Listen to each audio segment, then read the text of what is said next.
ஒரு 12:15 மணிக்கு கார் ஒன்று சர்ன்னு வேகமாக வருது. எல்லாருமே சத்குரு வந்துட்டார், சத்குரு வந்துட்டார், சத்குரு வந்துட்டாருன்றாங்க. எனக்கு மட்டும் என்ன இருந்ததுன்னா, என்ன யோகா மாஸ்டர் இவர், ஒரு பங்க்சுவாலிட்டியே இல்லை இவர். நமக்கு ஒரு அறியாமையில் ஒரு ஈகோ வரும்ல. என்ன டைரக்டர் சார், காலைல 4:30-5 மணிக்கெல்லாம் எழுந்துருவேன், நீங்க இன்னைக்கு 7:30 மணி வரைக்கும் தூங்கிட்டு இருந்தீங்கன்னு. ஷாக் ஆயிட்டேன். என் பெயர் ரங்கநாயகிங்கிறது இந்திரா சார்னுடைய நாவல். அந்த நாவலை திரைக்கதை வசனம் நான் எழுதுறேன். ஏன்னா அப்ப இந்திரா சார் வந்து படு பிசி. ஒண்ணு உங்களை அழிப்பார், உங்களுக்கு கெட்டது நடக்கும். அப்படி இல்லைன்னு சொன்னேன்னா அவரே போயிடுவார். நம்ம இந்திரா சார் தானே ஏதோ ஒன்று சொல்றாரு, அவர் நாவல்ல வர மாதிரி அவருடைய நாவல்கள்ல திடீர்னு ஒரு சித்தன் வந்து பயமுறுத்துவான் தெரியுமா.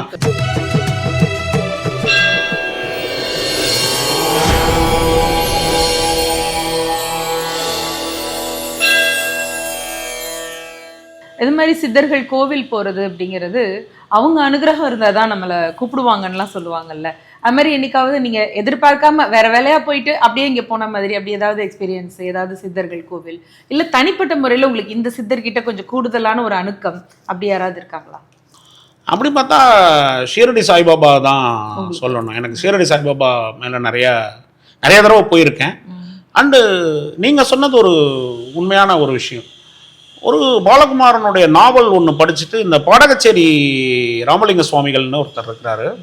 அவர் வந்து காலபைரவரனுடைய அம்சம்னு சொல்லி அவர் எழுதியிருந்தார், பாலகுமாரன் சார் எழுதியிருந்தார். அவர் நாய்களுக்கெல்லாம் நிறைய சோறு போடுவார். நாய்கள் தான் ரொம்ப உயர்ந்த ஜென்மம். நம்ம பிறந்து பிறக்கணும்ல, புல்லாய் புழுவாய் அப்படிங்கிறது இருக்கு இல்லையா, மனித ஜென்மம் பிறக்கிறது இருக்குல்ல, அந்த பிறப்பினுடைய கடைசி வந்து நாய். நாயா பிறந்தவனுக்கு அடுத்த பிறவி கிடையாது அப்படிங்கிற மாதிரிலாம் அந்த நாவலில் எழுதியிருந்தார். பாடகச்சேரி ராமலிங்க சுவாமிகளை பற்றி சொல்லியிருந்தார். சரி, எங்க இருக்கு ராமலிங்க சுவாமிகளுடைய ஜீவசமாதின்னு பார்த்தா திருவொற்றியூர்ல இருக்கு, பட்னத்தார் கோயிலுக்கு பக்கத்துல இருக்கு அப்படின்னாங்க. போயிடலாம், நமக்கு தண்டையார்பட்டில் தான் வந்திருக்கிறோம், போயிடலாம் அப்படின்னு சொல்லிட்டு போயாச்சு. போய் அந்த இடத்த கண்டுபிடிக்கிறதுக்கே எனக்கு கிட்டத்தட்ட ஒரு 3 மணி நேரம் ஆச்சு. தெரியல யாருக்குமே அங்க எங்க ராமலிங்க சுவாமிகள் இருக்காங்க. பட்னத்தார் தெரியுது, இவரு தெரியல, பாடகச்சேரி ராமலிங்க சுவாமிகள் தெரியல. அப்படின்னு தேடி போய் பார்க்கும் பொழுது பார்த்தா ஒரு கோயில் பூட்டி இருக்கு. அது எப்படின்னா ரொம்ப யாருமே வராததுனால என்னன்னா 6 மணிக்கு வருவாரா, விளக்கேத்து வரான் சாமி, அந்த ஐயர் வர்றாரு இல்லையா, அவர் ஒரு 6லேருந்து 6:30 மணி வரைக்கும் இருப்பாரு, அப்புறம் போயிடுவாரு அப்படின்னாங்க. அதற்கு பிறகு எனக்கு நான் ஒரு 4-5 தடவை போனாலும் ஒரே ஒரு தடவை தான் மட்டும்தான் உள்ள போய் பார்க்கறதுக்கு எனக்கு கொடுப்பனை கிடைச்சதே தவிர இல்லை. அதே மாதிரி திருப்பதி இருக்கு இல்லையா, ஒரு 2-3 தடவை போயிட்டு பெருமாள் செவிக்க முடியாமே நான் வந்திருக்கேன் திருப்பதியிலேயே. அது ஏன்னா அந்த அப்போ நமக்கு அந்த கொடுப்பனை இல்லை அப்படிங்கிற மாதிரி தான் எனக்கு தோணுச்சு. அதே மாதிரி நீங்க சொல்றது ஒரு கரெக்டான விஷயம். இது நம்ம விருப்பம் மட்டும் கிடையாது, கோயிலுக்கு போகணுங்கிறது காலிங்கிறது அங்கிருந்து வரணும், நம்ம வந்தாதான் நம்ம பார்க்க முடியுங்கிறது இருக்குல்ல, அப்படி இருக்கும். சித்தர்கள் அவங்களுடைய அந்த ஞான மரபு, அந்த சித்த மரபுங்கிறது வேற. நம்மள மாதிரி ஒரு சாதாரண மனிதர்கள் பக்தி, அதுக்கப்புறமா யோகம், ஞானம், அதுக்கப்புறம் மோட்சம்னு போயிட்டு இருக்கோம். இன்னைக்கு இருக்கிற வாழ்க்கையில மக்களுக்கு அதை பத்தியான அவேர்னஸ் எப்படி இருக்குன்னு நினைக்கிறீங்க? இல்லை, இன்னைக்கு ரொம்ப அவேர்னஸ் வந்துருச்சு மேடம். ஏன்னா முன்ன ஒரு 6-7 வருஷத்துக்கு முன்னாடிலாம் இன்டர்நேஷ்னல் யோகா டேங்கிறதுலாம் யாருக்குமே தெரியாது.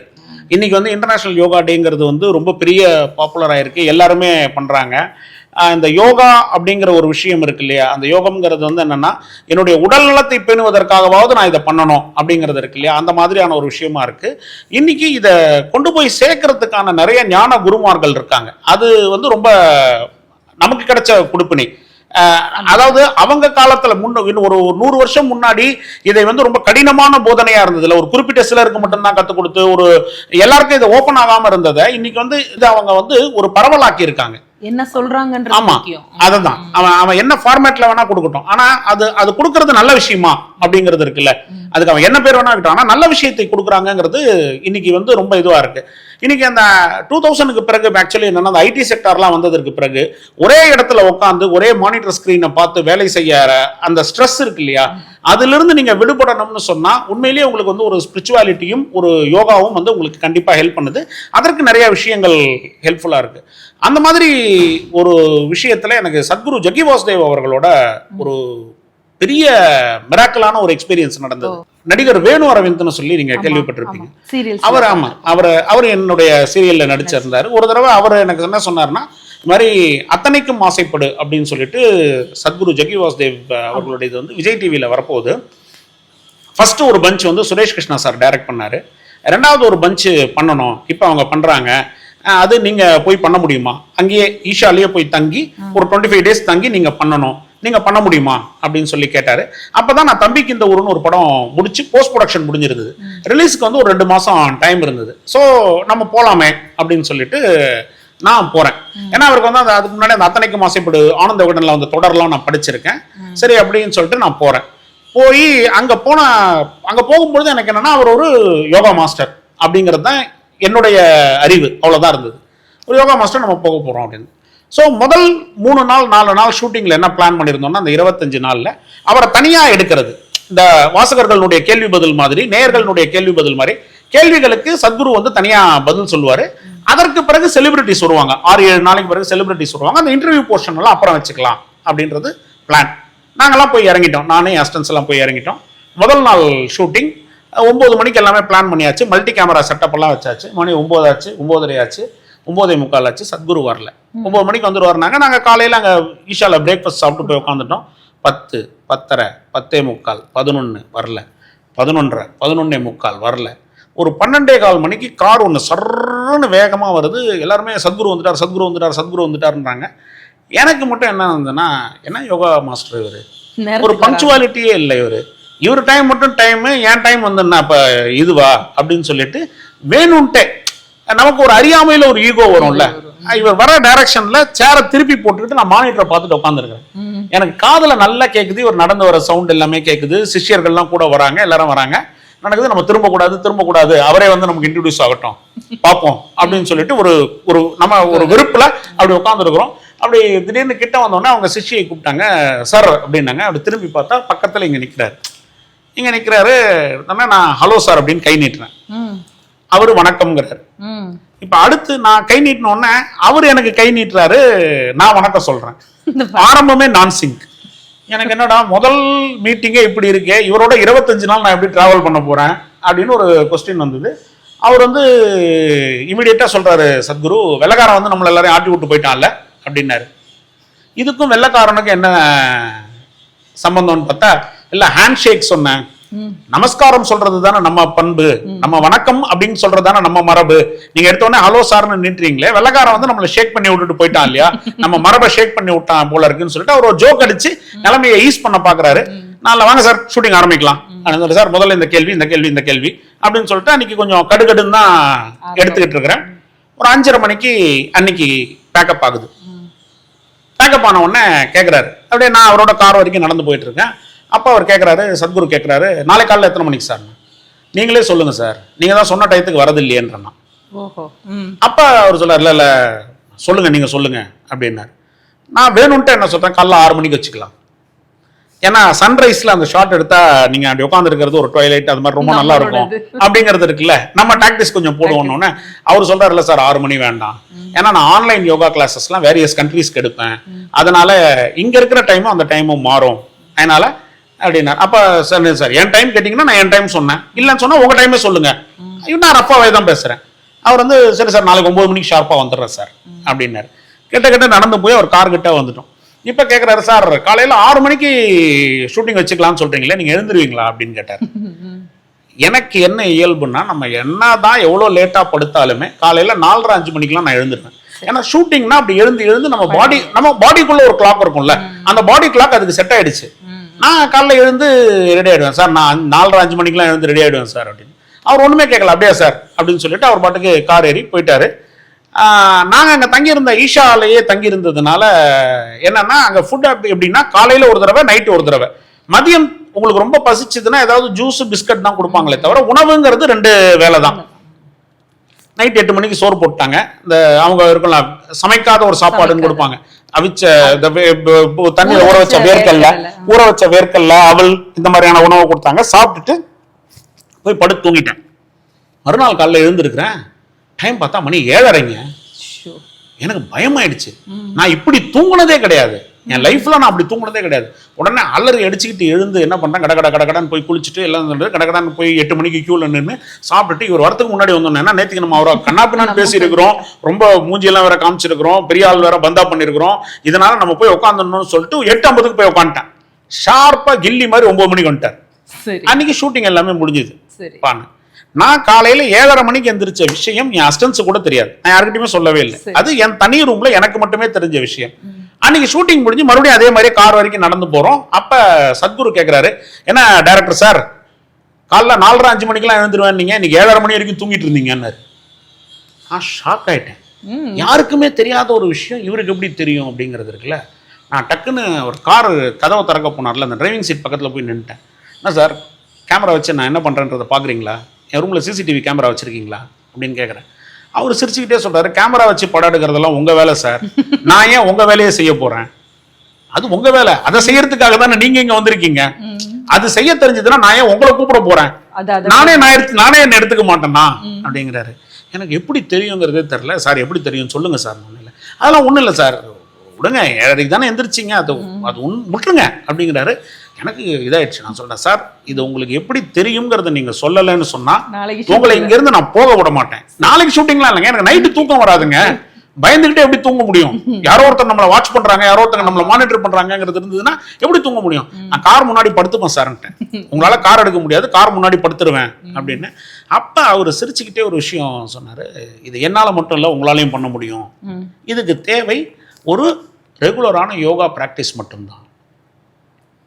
இப்போ அவர் சொன்னார், ரொம்ப சிம்பிளாக எனக்கு புரிகிற மாதிரி சொன்னார், எங்கேயோ ஒரு லார்ட்ஸில் ஒரு கிரிக்கெட் மேட்ச் நடக்குது இங்கிலாண்டில், அதை நீங்கள் இங்கிருந்து பார்க்குறீங்க, உங்கள் வீட்டு டிவியில் பார்க்குறீங்க, எப்படி பார்க்குறீங்க அப்படின்னா, என்ன சார் அங்கே கேமரா வச்சு அதை சேட்டலைட்டுக்கு அனுப்புகிறாங்க, சேட்டலைட்லேருந்து எனக்கு இங்கே வீட்டுக்கு டிவிக்கு வருது, நான் இதை பார்த்துட்றேன். இதே மாதிரி தான் சார் குண்டலினிங்கிறது நம்மளுடைய சக்தி. இதை பல வருடங்களாக யோகா பண்ண யோகாசனம் பண்ண என்னுடைய குண்டலினியை எழுப்பினதன் மூலமாக நான் ஒரு பிராக்டிஸ் பண்ணியிருக்கிறேன். மேலே இருக்கிற பிரபஞ்சம்ங்கிற சேட்டலைட்டோட என்னால கனெக்ட் ஆக முடியும். என்னுடைய ஆண்டனா, என்னுடைய ரிசீவிங் செல் அந்த சேட்டலைட்டோட கவர் ஆகுது. அந்த டியூன் ஆகி நான் அந்த வேவ் லென்த்துக்கு அலைன் ஆயிருக்கேன். இப்ப அந்த அலைன்மெண்ட்ல நான் இருக்கிறதுனால இந்த உலகத்தில் என்ன நடக்குது, யார் நடக்குது, எப்படி நடக்குதுங்கிறத நான் பார்க்க முடியும். ஏன்னா உங்க சேட்டலைட், நீங்க அனுப்புற அந்த டிவி சேட்டலைட் நீங்க கொடுக்குற கோடு மட்டும்தான் அதை காமிக்கும். ஆனா அந்த சேட்டலைட் உலகம் முழுக்க கேமரா வச்சிருக்கு, உலகம் முழுக்க அது காட்டும். அப்படி இருக்கிறதுனால நான் காலையில 7:30 மணிக்கு கிளாஸ் எல்லாம் முடிச்சுட்டு நான் போகும்பொழுது நம்ம டைரக்டர் சீக்கிரம் எழுந்துருவேன், நிறைய இப்ப என்ன பண்ணிட்டு இருக்கிறாருங்கிறத சும்மா ஒரு தாட் ப்ராசஸ் போட்டேன். அப்படி போடும்போது நீங்க தூங்கிட்டு இருக்கிற விஷுவல் எனக்கு வந்தது.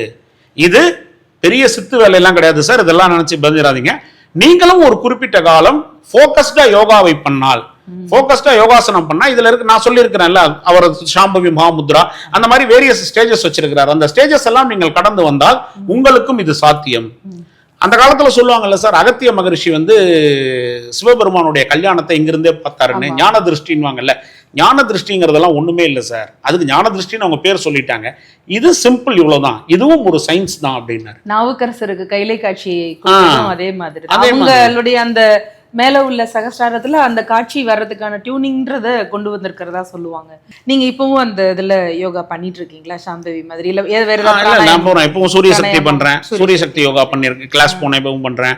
அப்புறம் அந்த மிராக்கிள் மைண்ட்ஸ்னு சொல்லிட்டு அந்த மெடிடேஷன் இருக்குல்ல, அது டெய்லி 7 minutes ஃபாலோ பண்ணி பண்றேன். அந்த பிராக்டிஸ் இப்போ உங்களுடைய ப்ரொஃபஷனுக்கு எந்த வகையில யூஸா இருக்குது, ஹெல்ப்பா இருக்கு? அப்படி நினைச்சு எதையுமே பண்றது இல்லை மேடம். இது எனக்கு இது பண்ணா இது கிடைக்கும் அப்படிங்கிறது இருக்கு இல்லையா, அப்படி நான் எதையுமே நினைக்கிறது இல்லை. ஒருவேளை அந்த மனநிலை தான் எனக்கு அதுல இருந்து கிடைச்சதான்னு தெரியல.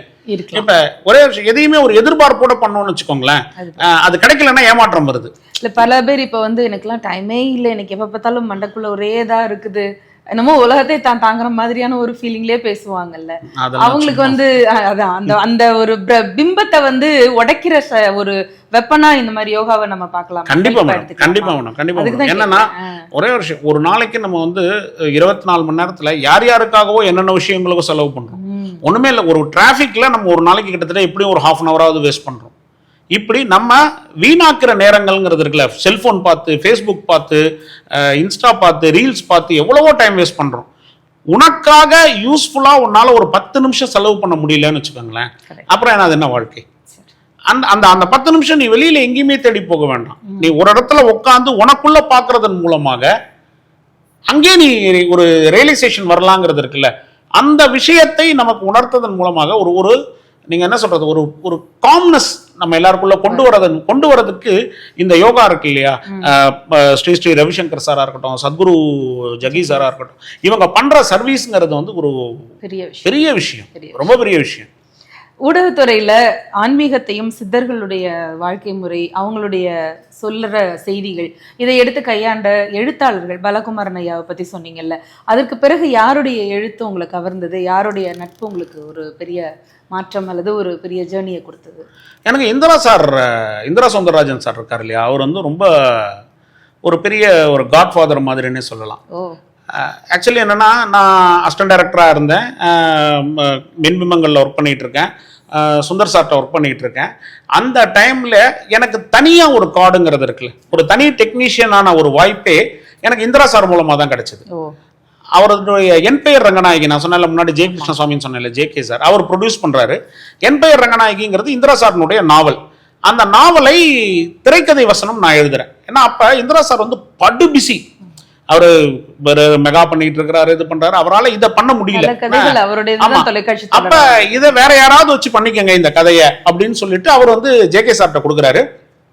ஜே.கே. சார் என்ன கிட்ட கேட்கும் பொழுது நான் அதற்கு வந்து ஒரு திரைக்கதை வசனம் எழுதினேன். அப்பதான் எனக்கு இந்திரா சாரனுடைய அறிமுகம் கிடைக்குது. அதை எபிசோட்ஸ் கொஞ்சம் பார்த்துட்டு அவர் சொன்னார்ல, இப்படி போறீங்க, இது இப்படி பண்ணா கூட நல்லா இருக்கும், அப்படி பண்ணா நல்லா இருக்கும் அப்படிங்கிறது இருக்கு இல்லையா, அந்த மாதிரி எனக்கு சொல்ற ஒரு விஷயத்துல தான் வந்தார். அதுக்கு பிறகுதான் நான் வந்து நான் ஃபர்ஸ்ட் படிச்ச இந்திரா சாரனுடைய நாவல்ங்கிறது வந்து என்பெயர் ரங்கநாயகி தான்.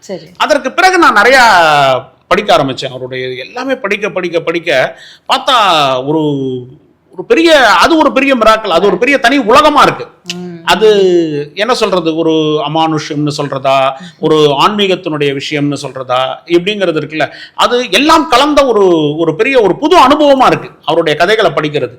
அப்போ அதை படிச்சுட்டு அவர் தான் நமக்கு நல்ல இதில் அறிமுகமாயிட்டார் என்பெயர் ரங்கநாயகி மூலமா. அது சம்பந்தமாக அது விஷயங்கள் நான் அவர்கிட்ட பேசும்போது அப்புறம் என்னுடைய ப்ராஜெக்ட்ஸில் என்னுடைய கதைகளை சில டவுட்டில் கேட்கும்பொழுது ஒரு இறங்கி வந்து எல்லாரோடையும் சகஜமாக பேசுறதுங்கிறது இருக்குல்ல, அந்த மாதிரியான ஒரு விஷயம் இருக்கும். அவர் அவர் போகிற போக்கிலெல்லாம் நிறைய அட்வைஸ் பண்ணிட்டு போவார். திடீர்னு ஒரு நாள் நான் ஏதாவது ஒன்று, அது நமக்கு தெரியாமையே சிலது பண்ணிடுவோம்ல, அந்த மாதிரி என்னன்னா, ஒரு தடவை மகாபலிபுரத்துக்கு டிஸ்கஷன் போயிருக்கும் பொழுது ஒரு நடராஜர் சிலை ஒன்று இருந்தது. அந்த சிலையை பார்த்துட்டு நம்ம ஆஃபீஸில் இது இருக்கட்டும் நல்லா இருக்கும் அப்படின்னு சொல்லிட்டு அது ஒரு 15,000 கொடுத்து வாங்கிட்டு வந்து வச்சுட்டேன். சரி, இந்திரா சார் வேற ஏதோ ஒரு விஷயத்துக்காக, ஒரு பொண்ணு கல்யாணத்துக்கு பத்திரிக்கை கொடுக்க வந்தாரா என்னன்றது தெரியல, ஏதோ ஒரு விஷயத்துக்காக என் ஆஃபீஸ்க்கு வந்திருக்கிறாரு. அவர் வந்து பார்த்த உடனே இது ஏகபாத மூர்த்தி, இது இப்படி இருக்கக்கூடாது, அப்படி ஏகபாத மூர்த்தி இங்கே இருக்கிறதாக இருந்தால் டெய்லி ஏகபாத மூர்த்திக்கு பூஜை பண்ணணும், நைவேத்தியம் பண்ணணும், நைவேத்தியம் பண்றீங்களா இதுக்குன்னாரு. சார் எனக்கு நைவேத்தியம் பண்ணிக்கிறது பெரிய ப்ராசஸா இருக்கு, இதுல ஏகபாத மூர்த்திக்கு என்ன சார் அப்படின்னு. இல்ல அந்த விக்கிரகம் எவ்வளவு உயரம், அது இருக்கும், ஒரு 3 அடி இருக்கும். இவ்வளவு இருக்கும். மாதிரி வேற நைவேத்தியம் சொல்றாங்களே. ஆமா, அவரு சொன்னாரு, என்னென்னமோ சொல்றாரு அவர். இது சொல்றாரு, இதுக்கு நீங்க முதல்ல வஸ்திரம் போடணும், இதை வந்து இந்த டைரக்ஷன்ல தான் வைக்கணும், இப்படி வைக்கணும் அப்படின்னாரு. என்ன நான் சொன்னேன், இல்ல என்ன சார் அது, விட்டுருங்க சார், அது பாட்டுக்கு அப்படியே தான் இருக்கு அப்படின்னு. அப்ப அவர் சொன்னார், இல்ல பத்ரி, இதை சரியா செய்யாததுனால தான் உங்களுடைய காரியங்கள் எல்லாமே வந்து என்னன்னா, நீங்க கைகூடி வரா மாதிரி இருக்கு, தடப்படுது, கிட்ட வரைக்கும் போயிடுறீங்க, அதாவது 99 வரைக்கும் போயிடுறீங்க, ரன் அவுட் ஆயிடுறீங்க, 99 வரைக்கும் போயிடுறீங்க, எல்பிடபிள்யூ ஆயிடுறீங்க. செஞ்சுரிங்கிறதுக்கு நீங்க வந்து 10 ரன்ல அவுட் ஆயிருந்தீங்கன்னா உங்களுக்கு வருத்தமே இருக்காது, 7 ரன்ல அவுட் ஆயிருந்தீங்கன்னா வருத்தமே இருக்காது. 99 வரைக்கும் போயிட்டு நீங்க 100 அடிக்க முடியலன்னா எவ்வளவு வருத்தமா இருக்கும். உங்களுடைய இதுக்கு இதுதான் காரணம் அப்படின்னாரு. நான் சொன்னேன், சார் சும்மா அதெல்லாம் மிரட்டாதீங்க சார் அப்படின்ற மாதிரி சொன்னேன். இல்லை நீங்கள் இதை உணர்வீங்க, அப்படி இல்லைன்னா ஏகபாத மூர்த்தி ஒரு இடத்துல இருந்தாருன்னா ஒன்று உங்களை அழிப்பார், உங்களுக்கு வந்து கெட்டது நடக்கும். அப்படி இல்லைன்னு சொன்னேன்னா அவரே போயிடுவார், இங்கே இருக்க மாட்டார் அப்படின்னாரு. நம்ம இந்திரா சார் தானே ஏதோ ஒன்று சொல்றாரு, அவர் நாவலில் வர மாதிரி, அவருடைய நாவல்களில் திடீர்னு ஒரு சித்தர் வந்து பயமுறுத்துவான் தெரியுமா, இது மாதிரி ஏதாவது ஒன்று சொல்லிட்டு போவான்ல, அந்த மாதிரி இவர் வந்து நம்மளை டெஸ்ட் பிட்டா இன்னைக்கு எடுத்துக்கிட்டு பண்றாரு அப்படின்னு நினைச்சிட்டு நான் விட்டுட்டேன். ஒரு 10-12 நாள் இருக்கும் மேடம், எப்படின்னு தெரியாது. அதாவது ஒரு சின்ன பேப்பர் எடுக்கிறதுக்காக நான் அந்த டேபிள் அந்த டேபிள்ல இருந்து ஒரு பேப்பரை தான் எடுக்கிறேன். அந்த பேப்பர் இருந்த இடத்துக்கும் அந்த நடராஜர் சிலை இருந்த இடத்துக்கும் சம்பந்தமே கிடையாது. நான் எடுக்கிறது ஒரு ஸ்கிரிப்ட் பேப்பர்ல ஒரு 2 பேப்பர் எடுக்கிறேன். இந்த 2 பேப்பரை இருக்கிறதா டேபிள் என்ன ஆட போகுது? அந்த 2 பேப்பர் இழுத்ததுல அந்த கண்ணாடி ஏதோ ஷேக் ஆகி அந்த சிலை இருக்கு இல்லையா, அது அப்படியே கீழே விழுந்து உடஞ்சி போச்சு. அது மெட்டல் விக்கிரகம் தானே? கல்லு கல்லு மகாபலிபுரத்துல இருந்து வாங்கினது. கல் எப்படி கல்லு ஒண்ணு ரெண்டா உடஞ்சிருச்சு, கீழே விழுந்து டேபிள் மேல இருந்து கீழே விழுந்து அது ரெண்டா உடஞ்சு போச்சு. ஈஸ்வரா. ரெண்டா உடஞ்சு போச்சு. எனக்கு ஷாக்கு, என்னடா அப்படின்னு. ஒன்றும் இல்லை இவர் சொன்னார் இது மாதிரி ஏதோ ஒன்று ஆயிடுச்சு, சரி இதுக்கு பிறகு இது வேண்டாம், ஏதாவது கொண்டு போய் பக்கத்தில் இருக்கிற கிணத்துல போட்டு வந்துடலாம் அப்படின்னு சொல்லிட்டு அதை எடுத்துன்னு போய் எங்கள் வீட்டிலேயே குடி தண்ணீர் கிணறு இருந்தது, அந்த கிணத்துல போட்டுட்டு வந்துட்டேன் நான் பாட்டுக்கு. நம்ப மாட்டீங்க, ஒரு அந்த இந்த சம்பவம் நடந்த ஒரு 3வது நாள் நான் ரொம்ப நாளாக பேசி வச்சிருந்தேன்ல ஒரு ப்ராஜெக்ட், அது நடக்கும், இப்போ நடக்கும், அப்போ நடக்கும், இப்போ நடக்கும் அப்படின்றது இருந்தது இருக்குல்ல. என்ன காரணத்தினாலேயோ தடைப்பட்டு இருந்தது. திடீர்னு சொல்லி வச்ச மாதிரி எல்லா தடைகளும் அவர் டப்பு டப்பு டப்பு டப்புன்னு யாரோ வராங்க, அங்கிருந்து வராங்க. சார் எனக்கு அங்கிருந்து ஃபண்டு கிடைச்சிருச்சு சார், இது பண்ணிக்கலாம் சார், அப்படி பண்ணலாம் அப்படி பண்ணலான்றாங்க. எனக்கு ஒரு மாதிரி மிராக்கிள் ஆயிடுச்சு. அப்புறம் தான் நான் சரி அவர் சொன்னதுல ஏதோ ஒரு இது இருக்குன்னு சொல்லிட்டு நான் அவருக்கு ஃபோன் பண்ணி சொன்னேன் இந்த விஷயத்தை, இந்திரா சாருக்கு. சார் இந்த மாதிரி நீங்க சொன்னீங்க, இது மாதிரி நடந்தது சார் அப்படின்னு. ஒன்றும் இல்லை, அதுதான் பத்ரி, சில விஷயங்கள் வந்து சொல்லும் போதே நீங்க கேட்டிருக்கணும். அப்ப நான் சொல்லும் போதே நீங்க கேட்டிருந்தீங்கன்னா பெருமாள் உங்களை விட்டு போயிருக்க மாட்டார் இல்லையா, அந்த ஏகபாத மூர்த்தி உங்களை விட்டு போயிருக்க மாட்டாரு. ஆனா தான் போய் தான் உங்களுக்கு நல்லது பண்ணணுங்கிற மாதிரி ஏதோ பண்ணிருக்காரு. இனிமே இது மாதிரி அவசரப்பட்டு எதையுமே இந்த உக்ரமூர்த்திகள் இந்த மாதிரியான விஷயங்கள்லாம் கொண்டு வந்துடாதீங்க. கல்லுக்கு ஆகர்ஷண சக்தி ரொம்ப உண்டுன்னு சொல்லுவாங்க. அந்த நமக்கு தெரியல, நம்ம அதை ஒரு சிலையா பார்த்து வாங்கிட்டு வந்துட்டோம். அந்த ஒரு சிலை கலை நயம் அப்படிங்கிற மாதிரி பார்த்துட்டு வாங்கிட்டு வந்துட்டோம். அதுக்கு பின்னாடி இவ்வளோ இருக்குங்கிறது நமக்கு தெரியல. அவருடைய இந்திரா சாரனுடைய இழப்பு வந்து உண்மையிலேயே எனக்கு ஒரு பெரிய லாஸ் தான். அதுவும் பர்டிகுலரா இப்ப நான் ஒரு கதை பண்ணிட்டு இருக்கேன், ஒரு மைத்தாலஜி பேஸ் பண்ண ஒரு மைத்தோ ஹாரர். அந்த கதைக்கெல்லாம் இந்திரா சார் உயிரோட இருந்திருந்தாருன்னா இந்நேரம் நான் அந்த கதையை முடிச்சிருப்பேன். கிட்டத்தட்ட ஒரு 6-7 மாசமா நான் கஷ்டப்பட்டு இருக்கிறேன் என்ன பண்றதுன்றது தெரியாம. அண்ட் அகைன் நான் அவருடைய நாவல்கள் தான் படிச்சு ஏதாவது எங்கேயாவது ஒரு விட சொல்லி இருக்கிறாரான்னு தேடிட்டு இருக்கேன். இந்திரா சௌந்தரராஜன் சாரனுடைய பங்களிப்பு அப்படிங்கிறது இருக்கு இல்லையா, அது வந்து எழுத்துத்துறையில் மட்டும் இல்லாமல் டிவி, சினிமா அப்படிங்கிற எல்லாத்துலேயுமே அவருடைய இது பண்ணார். அவர் முடிஞ்ச வரைக்கும் தான் நம்பின விஷயம் இருக்குல்ல, ஸ்ட்ராங்காக நம்பின அந்த ஆன்மீகம் அப்படிங்கிற விஷயத்தை மற்ற தான் ஈடுபட்ட எல்லா துறைகளின் மூலமாகவும் மக்களுக்கு கடத்தினார். அது வந்து ஒரு சித்தராகவே அவர் செஞ்சார். அவர் வந்து சின்ன வயசுல சொல்லியிருக்காரு, நிறைய காட்டுக்கு போய் சித்தரோடலாம் நான் பார்த்துருக்கேன், நிறைய சித்தர்களோடலாம் எக்ஸ்பீரியன்ஸ் இருந்திருக்கு. ஈவன் சொல்ல போனால் 10th எக்ஸாம் எழுதுறதுக்குலாம் முன்னாடி கூட நான் காட்டில் போய் உட்காந்துட்டேன், அங்கே தான் நான் இருந்தேன் அப்படிங்கிற மாதிரிலாம் கூட சொல்லியிருக்காரு. ஆனால் அவருக்கு சித்தர்களோட எவ்வளோ எக்ஸ்பீரியன்ஸ் இருந்ததுங்கிறத விட அவரே ஒரு சித்தராகவே மாறி நமக்கு பல விஷயங்கள் சொன்னது வந்து எனக்கு உண்மையிலே இந்திரா சாரோடலாம் பழகினது வந்து என்னுடைய கொடுப்பினைன்னு நினைக்கிறேன் நான். உண்மை, கண்டிப்பா. அது மாதிரி நம்மளுடைய பயோனியர்ஸை பார்க்குற போது சரி, அவங்க தாத்தா அப்பா அவங்களுடைய புண்ணியத்தினாலையும் நிறைய அந்த ஆன்மீகமும் உங்களுக்கு எப்படி வீட்டுக்கு பக்கத்துல பக்கபலமா இருக்கோ, அது மாதிரி உங்க துறை பயணத்திலையும் மற்ற எல்லா உங்களுடைய வாழ்க்கை பயணத்திலையும் துணையா இருக்கும். தெய்வம் கூட இருக்கும், தெய்வ பலமும் கூடவே இருக்கணும்னு நாங்களும் பிரார்த்தனை பண்ணிக்கிறோம் சார். நன்றி, ரொம்ப நன்றி. தெய்வ தமிழ் தொலைக்காட்சி நேயர்களுக்கு என்னுடைய மனமார்ந்த நன்றி.